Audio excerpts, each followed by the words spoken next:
2019 के एक दिन एक ही जगह पर 5 करोड़ लोग जुटे। मौका था भारत का कुंभ मेला।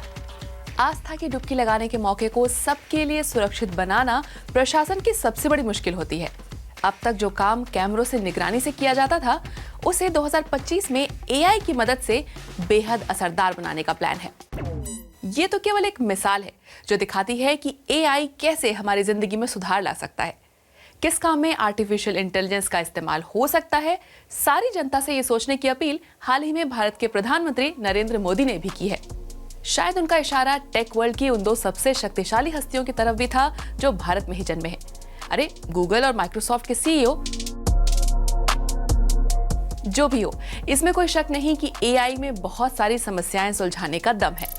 वो भारी भरकम आंकड़ों को इकट्ठा करने, बांटने और पैटर्न पहचान कर उनका मतलब निकालने का काम चुटकियों में कर सकता है। अगर कोई आइडिया किसी एक क्षेत्र में कारगर है, तो उसे किसी दूसरे क्षेत्र की समस्या के ऊपर आजमा कर नए रास्ते खोल सकता है। संभावनाएं तो अपार हैं, लेकिन ऐसा करते हैं कि फिलहाल अपने रोजाना के जीवन से जुड़ी ऐसी 3 बड़ी मिसालें देखते हैं।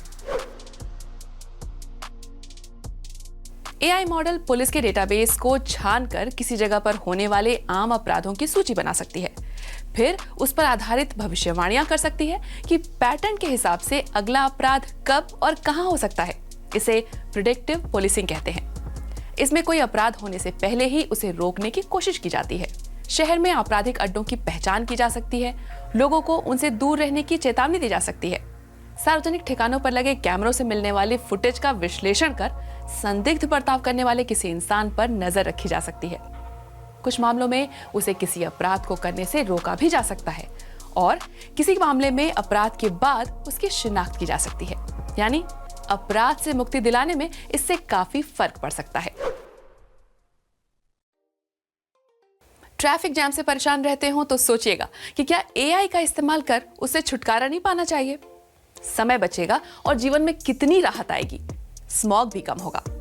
उसके अलावा सड़कों पर लगे कैमरों से मिलने वाली फुटेज का एनालिसिस कर रियल टाइम ट्रैफिक जैम की हालत या एक्सीडेंट होने पर फौरन प्रतिक्रिया दे सकेंगे। शहर में जगह जगह हवा की क्वालिटी पर नजर रखने वाली डिवाइसेस लगी हों और उनसे प्रदूषण का स्तर पता लगता रहे तो पब्लिक के लिए चेतावनी जारी हो सकेगी। प्रदूषण की समस्या से तो निपटा ही जा सकेगा, शहरों की आगे की योजना बनाने में भी इससे काफी मदद मिल सकती है। कहां स्पीड ब्रेकर लगने चाहिए और कहां हवा साफ करने के लिए और पेड़ लगाने की जरूरत है, सब पता लगेगा। ग्रामीण इलाकों में एआई किसानों के कैसे काम आ सकता है?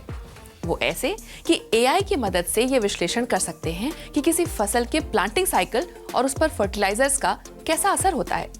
अगर एआई अच्छे से ट्रेन हो जाए तो पहले ही बता पाएगा कि उपज बढ़ाने के लिए किसानों को क्या करना चाहिए।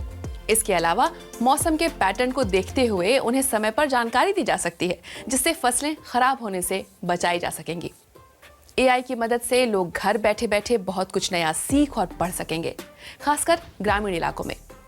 आईटी का विकास तो हो ही रहा है, लेकिन एआई की तरक्की से ये होगा कि किसी इंसान की सीखने की क्षमता और उसकी पृष्ठभूमि के हिसाब से उसे सिखाने वाले चैप्टर तैयार हो पाएंगे। ऐसे कुछ लर्निंग टेक्निक्स का इस्तेमाल कुछ देशों में अभी ही होने लगा है। सोचिए, अगर इससे पढ़ाई में थोड़े कमजोर बच्चों को मदद मिल पाए और बच्चों को स्कूल से ड्रॉप आउट होने से बचाया जा सके तो कितना अच्छा हो। और तो और, इससे टीचर्स का ऐसा काम भी बच सकता है जो उन्हें बार बार करना पड़ता है। इससे वो शायद बच्चों को और अच्छी तरह पढ़ाने में समय लगा पाएं। आईटी के मामले में अगुआ भारत इस समय चीन के अलावा सबसे तेजी से तकनीकी विकास कर रहे देशों में शामिल है।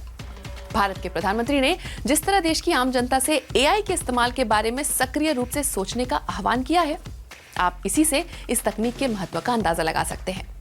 ये कहना जल्दबाजी नहीं होगी कि आप और हम अगले 10 सालों में अपने आसपास की कई परेशानियों और उनके समाधान में एआई या आर्टिफिशियल इंटेलिजेंस को पाएंगे। अगर भारत की ही तरह दुनिया भर की सरकारें एआई को गंभीरता से लें, तो प्राइवेट प्लेयर्स के हाथों इस ताकतवर टूल के केवल निजी फायदे के लिए इस्तेमाल होने की बजाय बड़े स्तर पर आम जनता को फायदा पहुंचेगा। आप इससे कौन सी प्रॉब्लम सॉल्व करने की सोच रहे हैं, बताइएगा।